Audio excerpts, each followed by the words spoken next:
Hello all welcome back to apple పండు. LIK love insurance company trailer అయితే release అయింది.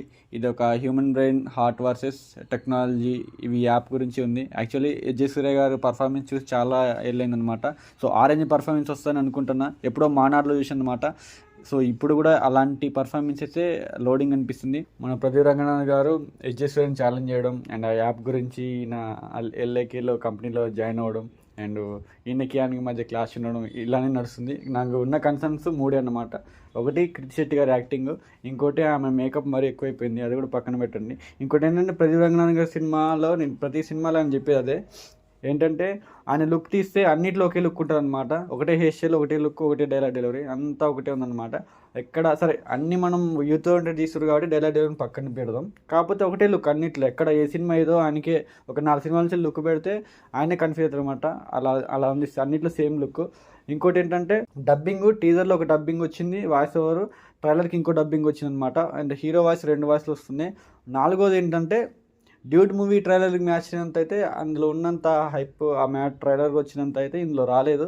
ఒక ధీమా ధీమా సాంగ్ తప్పించి మ్యూజిక్ కూడా అంత పెద్దగా ఏం లేదు.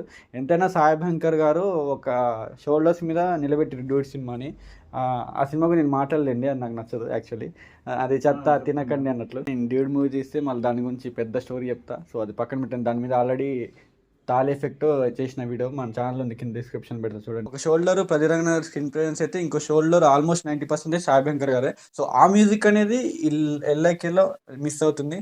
అండ్ హీరోయిన్ ఇష్యూ ఉంది, హీరో గారి మేకవర్ సేమ్ అన్నిట్లో ఒకేలా ఉంది. అండ్ డబ్బింగ్ టీజర్లో ఒకటి ఇస్తే ట్రైలర్లో ఇంకోటి ఇచ్చారు. ప్లస్ ఏంటంటే ఆ ధీమా ధీమా సాంగ్ వల్లే కొంచెం హైప్ వచ్చింది మూవీకి. సో మొత్తానికి అయితే డ్యూడ్కి ఉన్నంత హైప్ అయితే లేదు. మళ్ళీ స్క్రాచ్ నుంచి వెళ్ళనమాట. మళ్ళీ పాజిటివ్ టాక్ రావాలి, 90కి ప్రీమియర్స్ పడితే అవి ప్లస్ అయితేనే తప్ప దీన్ని ఎవరు సేవ్ చేయలేరు. యాక్చువల్గా ఆపోజిట్ డకాట్ కూడా ఉంది. డకాట్ ఇనానిమస్గా ఫస్ట్ టైము టాలీవుడ్ నుంచి వెళ్ళి ప్రతి స్టారు ట్రైలర్ వేసి చాలా బాగుందని చెప్పి ఎంకరేజ్ చేస్తున్నారు. మరి ఎందుక ఏమో నాకు తెలియదు, కానీ ఓకే మంచి సైనే. అది పాజిటివ్ నేచర్ ఉంటే ఓకే డన్. దీనికి ఆపోజిట్ ఇప్పుడు రావడం మళ్ళీ టాలీవుడ్లో ఆల్రెడీ ప్రదీప్ రంగనాథ్ గారికి మంచి క్రేజ్ వచ్చింది. అప్పట్లో ఓజీ సినిమా చూడడం, ఈయన పవన్ కళ్యాణ్ ఫ్యాన్ అని చెప్పడం, సో అట్లా హైప్ తెచ్చుకోవడం. అంటే ప్రమోషన్స్ ఎలా చేయాలో తెలుసు ప్రదీప్ రంగనాథ్ గారికి.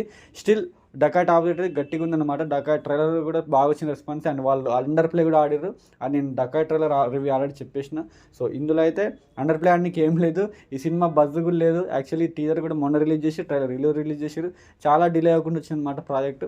ట్రైలర్ ప్రామిసింగ్ ఉందన్నమాట. సో అన్నిట్లో అదే స్వాగ్, అదే మోడ్ ఉంది. ఓకే డన్, అంత బాగానే ఉంది. కానీ ఇవి 4 ఇష్యూస్తోనే నాకు వచ్చిన ప్రాబ్లం అనమాట. మొత్తానికి అయితే good, not block buster trailer, just good trailer అనమాట. ట్రైలర్ కట్ బాగుంది. ఇది యాక్చువల్లీ ఇది ప్రజెంట్ సోషల్ మీడియా ఒక యాప్లో కలవడం, హీరో వాళ్ళ ప్రజెంట్ జనరేషన్ ట్రెండ్ తగ్గట్టు ఇస్తున్నారు ప్రదీప్ రంగనాథ్ గారు. అండ్ జెండర్ చేంజ్ అది అన్నారు చాలా మంది. అది అవునో కాదో మనం ట్విస్ట్ ఉంటుందేమో చూద్దాం. సో ఇది ట్రైలర్కి ఉన్న ప్రజెంట్ స్వభావం. అండ్ దాన్ని ఎట్లా క్లిక్ అయిద్దో ఏందో చూద్దాం. ప్రీమియర్స్కి అయితే ఆల్ సెట్ అనమాట. So love you all, signing off, bye bye. మీకు ఏమనిపించింది కింద కామెంట్ చేయండి. See you soon.